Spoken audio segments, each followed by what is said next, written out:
Hello दोस्तों, good morning. कैसे हैं आप? चलिए बच्चों, जैसा कि हम पिछली वीडियो में बता चुके थे कि हम प्रत्येक दिन 10 ऑब्जेक्टिव का एक सीरीज लेकर के आएंगे और जिसमें चैप्टर टू चैप्टर बात करेंगे। हम लोग फर्स्ट चैप्टर का जितना भी ऑब्जेक्टिव है, खासतौर से ऐसा ऑब्जेक्टिव जो बोर्ड एग्जाम में पूछी जाती है, मैं इस ऑब्जेक्टिव का सीरीज मैं प्रत्येक दिन लेकर के आऊँगा और हर सीरीज में 10-10 ऑब्जेक्टिव के ऊपर डिस्कस करेंगे। जो क्वेश्चन सॉल्यूशन करने वाला होगा उस क्वेश्चन को सॉल्यूशन करके बताया जाएगा, लेकिन जो क्वेश्चन सॉल्यूशन करने वाला नहीं होगा बल्कि रिमेमोरेबल होगा अर्थात याद करने वाला होगा, आप उसको याद कर लीजिएगा।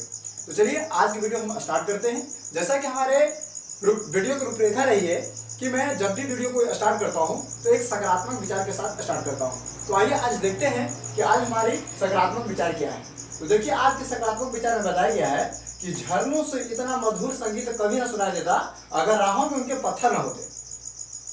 और फिर से सुन लेते हैं क्या कहता है। कहता है कि झरनों से इतना मधुर संगीत कभी नहीं सुना देता अगर रास्तों में इनके पत्थर न होते। अर्थात इसका मतलब क्या हुआ? तो इसका मतलब यही हुआ कि देखे होंगे कहीं कहीं पर झरनों पर जा करके, तो जब वहां पर से वाटर का फ्लो अगर होता रहता है, बहता रहता है, तो वाटर के फ्लो के कारण जो है बहुत मधुर संगीत सुनाया जाता है।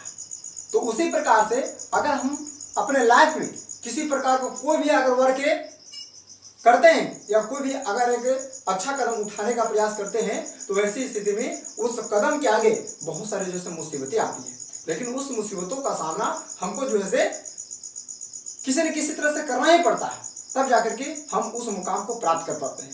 तो उसी प्रकार से जब आप स्टडी करने बैठते होंगे या अगर आप किसी प्रकार के सपने को अगर देख रहे होंगे कि हम इस सपने को साकार करेंगे, तो उस सपने को साकार करने में हो सकता है कि बहुत सारी मुसीबतों का सामना आपको करना पड़ेगा, लेकिन उस मुसीबतों को आपको खुद से सामना करना है। किसी और को जो है आप इसके ऊपर नहीं डाल सकते हैं कि हमारे मुसीबत को सामना का कोई और करेगा। तो इसी के बताया गया है कि झरनों से इतना मधुर संगीत कभी नहीं सुनाई देता अगर रास्तों में उनके पत्थर ना आते। तो चलिए आज की इस वीडियो में ऑब्जेक्टिव के ऊपर डिस्कस करते हैं। देखिए, आज का मेरा सबसे फर्स्ट ऑब्जेक्टिव पूछा गया है कि अमोर्फस ठोस किसको कहा जाता है। जैसा कि आपको बताया है, क्रिस्टलाइन सॉलिड हम क्रिस्टलीय ठोस को कहते हैं और अमोर्फस ठोस जो है आपका अक्रिस्टलीय ठोस को कहा जाता है। और इसी को हम लोग कहते हैं आभासी ठोस भी, इसी को कहते हैं हम लोग अतिस्थितिज द्रव भी। तो इसलिए इसका सही ऑप्शन हो जाएगा बच्चों उपरोक्त सभी। सेकंड क्वेश्चन कहता है कि ग्रेफाइट को किस रूप में वर्गीकृत नहीं कर सकते।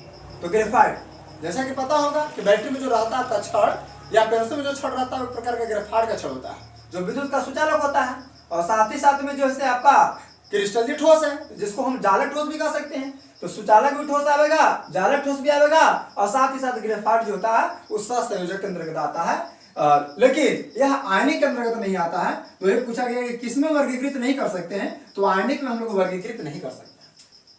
थर्ड क्वेश्चन में पूछा गया है कि निम्नलिखित में कौन अक्रिस्टलीय ठोस का उदाहरण है। फिर से सवाल सुन लो, निम्नलिखित में कौन अक्रिस्टलीय ठोस का उदाहरण है। ऑप्शन में दिया गया है आपका NaCl, ZnS और कांच, और लास्ट ऑप्शन में है SiC यानी सिलिकॉन कार्बाइड। लास्ट ऑप्शन में क्या है बच्चों? Silicon carbide. पूछा गया है कि चारों में जो है अक्रिस्टलीय ठोस का उदाहरण कौन है। तो जैसा कि पता है कि NaCl आपका आयनिक ठोस है, ZnS भी आपका आयनिक ठोस है, कांच भी आपका आयनिक ठोस है, और सिलिकॉन ये आपका जो है अक्रिस्टलीय ठोस के अंतर्गत आता है। और ये दोनों आयनिक ठोस है जिसके कारण क्रिस्टलीय ठोस के अंतर्गत आ जाएगा, और सिलिकॉन कार्बाइड ये भी एक प्रकार का क्रिस्टलीय ठोस के अंतर्गत ही आता है। तो आपका सही ऑप्शन क्या हो जाएगा?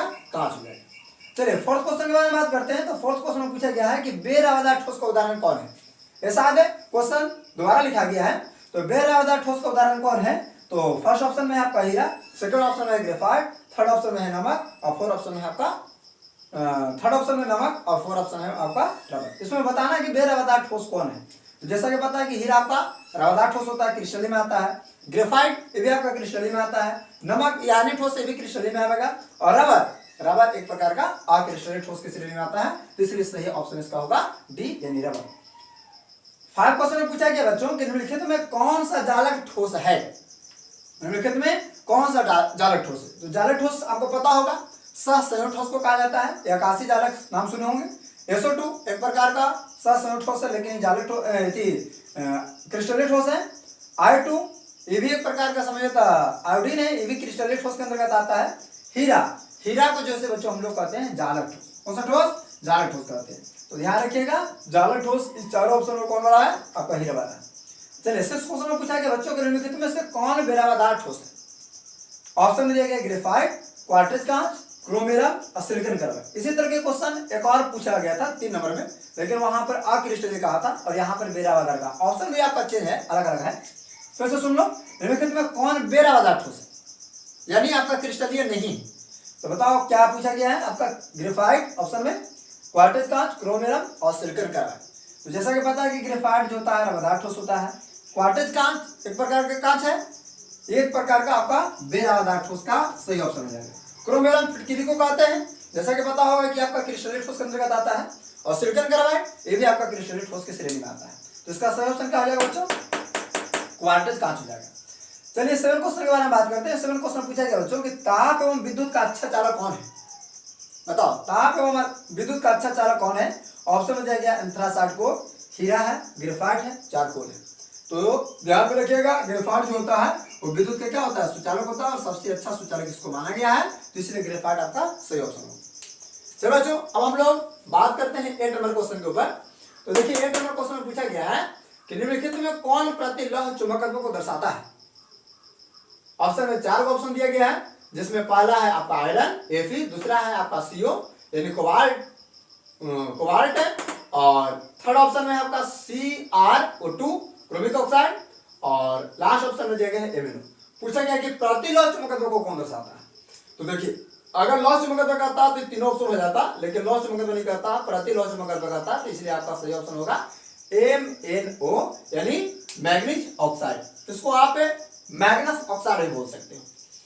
चलो 9 नंबर क्वेश्चन बात करते हैं। 9 नंबर क्वेश्चन में पूछा गया बच्चों कि निम्नलिखित में से कौन फेरोचुंबकीय दर्शाता है? तो बताओ इसमें सही ऑप्शन कौन होगा? कौन फेरोचुंबकत्व दर्शाता है? फर्स्ट ऑप्शन में है Fe3O4 जिसको हम लोग मैग्नेटाइट कहते हैं, और MgFe2O4, फिर है आपका थर्ड ऑप्शन ZnFe2O4, और लास्ट ऑप्शन है इनमें से भी। पूछा गया है कि फेरोचुंबकत्व को दर्शाता कौन है? तो फेरोचुंबकत्व इसमें जितना भी है सब में आपका आयरन की मात्रा है, और आयरन वाला यहाँ पर जो होता है फेरोचुंबकत्व को दर्शाता है, इसलिए आपका सही ऑप्शन क्या हो जाएगा? इनमें से भी। तो लास्ट ऑप्शन में बात करते हैं, लास्ट क्वेश्चन में बात करते हैं 10th नंबर। 10th में पूछा गया बच्चों निम्नलिखित में कौन फेरोचुंबकत्व पदार्थ है?